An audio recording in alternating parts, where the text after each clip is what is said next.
Brachot 26 aujourd'hui, Besorot Tovot, très bonne journée. C'est vrai que dans la soirée, déjà on rentre dans la journée de Yom HaShoah.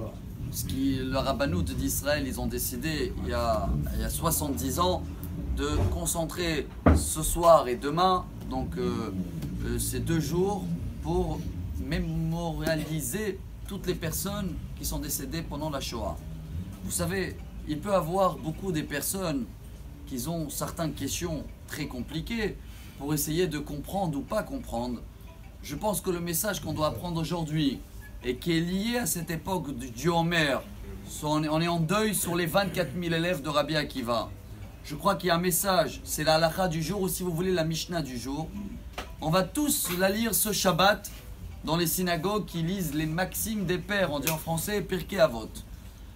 Dans la Mishnah, une avant la dernière, c'est marqué comme ça. Shimon ben Omer, Kol yamai gadalti ben hachamim, velo matzati tov lagouf, ela shetika. Rabbi Shimon était le fils de Rabban Gamliel, grand rabbin d'Israël. Il a dit toute ma vie, j'ai grandi entre les plus grands maîtres du peuple juif et j'ai trouvé la plus grande qualité, c'est le silence. Ça veut dire quoi ce silence? Et voilà, je veux que chacun de nous comprenne bien ce message. C'est un message qui nous permet de grandir tous les jours. C'est comme ça qu'il dit Kol Yama et Gadalti. Chaque jour de ce rabbin, il a grandi. Comment? Il y a une Gemara dans le Talmud très connu, traité Menachot dans la 29e page. Là-bas, la Gemara, elle raconte que quand Moshe Rabbeinu était en haut, il a vu que Hachem faisait des petites couronnes sur les lettres. Alors il dit Hachem, pourquoi tu mets des couronnes?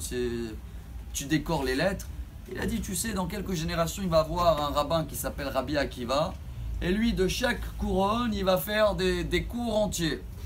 Alors il a dit, waouh, quelle est sa suite, son salaire de Rabbi Akiva? Et Hachem, il a montré qu'à la fin de sa vie, Rabbi Akiva, lequel on est en ce moment en deuil sur ses 24 000 élèves, les Romains, ils ont peiné à arracher toute sa peau avec des scies en fer. Mon cher Rabbeinu, il n'a pas compris. Il a dit, Zetora vezos rara, c'est ça qui mérite un grand maître comme ça.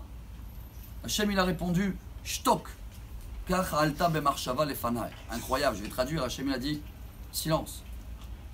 Tu ne peux pas comprendre.